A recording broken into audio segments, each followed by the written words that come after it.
Hello, this is Irish author Michael Cassidy, and this is the Metro Post. It's the multi-award-winning newspaper where I have a column twice monthly called Outside Looking In. This article I'm about to read to you is a letter. It's called Is a Letter to My Daughter. It was my daughter Sunshine's 8th birthday on September the 3rd.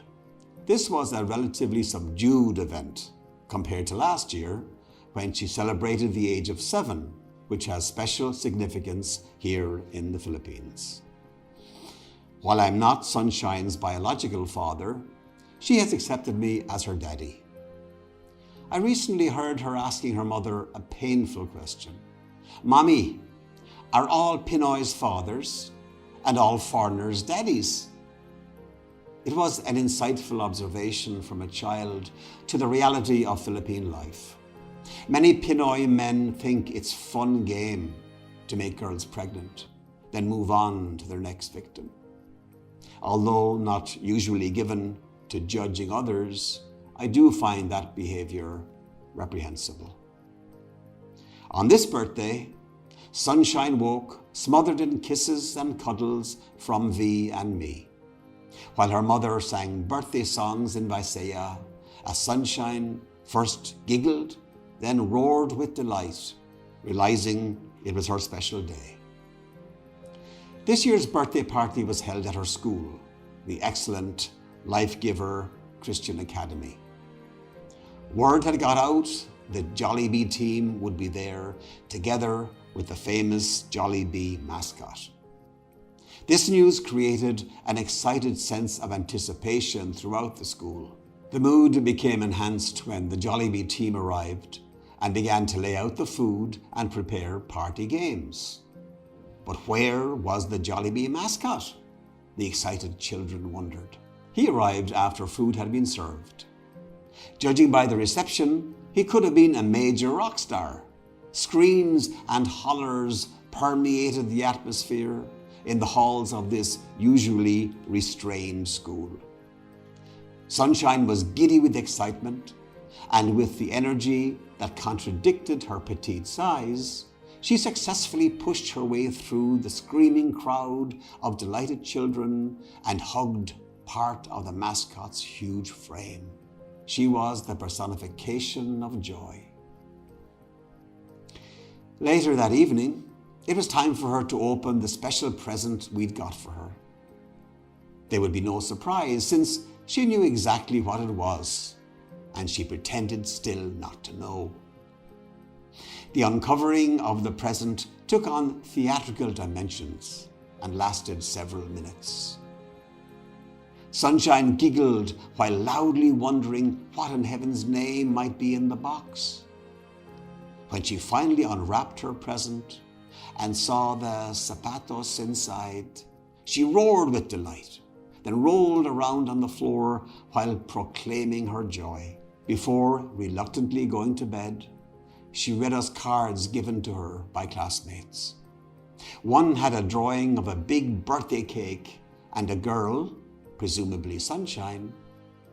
The writing content had me and V in hysterics laughing. It read, Sunshine, I think you are my best friend, and I forgive the bad things you did to me, and I prayed for you to be safe. From Chea, your BFF. It's impossible not to delight in those innocent words, a charming letter from one child to another, devoid of calculation and sprinkled with affection. Finally, an exhausted Sunshine fell into a deep sleep with a contented smile on her lovely face. Before drifting off, she kissed me and thanked me for her day. But it was she who had gifted priceless memories to me. I worked from midnight until dawn that night, revising a chapter from my upcoming book. Exhausted, I crawled into bed. I'd barely closed my eyes when I was shaken awake. Sunshine's beaming face blurred into vision. Do you want us to make slime, Daddy? All Daddy wanted to do was go back into a deep sleep for several hours. Daddy! It was impossible to refuse the excited sense of urgency in her voice. I managed to crawl out of bed and, after a strong cup of coffee, was soon enthusiastically making copious amounts of multicolored slime. We went swimming on Sunday and repeatedly played tag. This game delights both of us. I sometimes get strange looks from adults, but I don't care. It's fun to be a child again. We argue vigorously about whether or not she tagged me or I her. No, that doesn't count, Sunshine screams if I touch her hair when claiming tag. She has a special set of rules that apply only to her, and she's fiercely competitive. Driving home, she asked could we stop at a roadside fruit stand and buy lezones. We got a kilo. She kissed my back a few times as she clung to me during our precarious drive on my motorbike up the mountain. Later that night, before going to bed, I went into Sunshine's bedroom to check on her. She was sleeping deeply, sucking her thumb and cuddling a security blanket she'd had since childhood. The song Scarlet Ribbons, sung so beautifully by Harry Belafonte, entered my mind.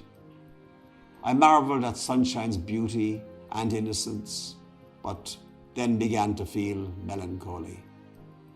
I shut down my emotions and left her room.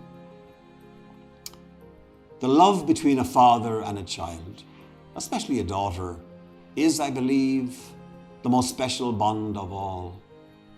Innocence, her unquestioning trust, the inaccurate belief her father is correct in every way, her joie de vivre, the as yet unsoiled knowledge of life's darkness, are elements I love witnessing with Sunshine. The experience has transformed me, and I've been given a rare opportunity to finally succeed as a father. But my gratitude is mixed with sadness. Sunshine is 8.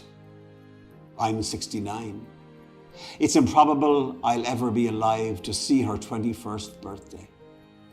I'll definitely never witness her fulfill her destiny. The term bittersweet is not only appropriate, but painfully accurate. I've put a copy of this article into a safety deposit box at the bank to be given by V to Sunshine after I'm dead. While my absence from her life will perhaps be regrettable, I hope this article will remind her of special moments we've shared, while also confirming my deep love for her and appreciation for having her in my life. I'm now going to borrow some lines from another Irishman, Sullivan Ballou, who wrote a love letter shortly before his death to his wife. I've adapted it slightly with Sunshine in mind.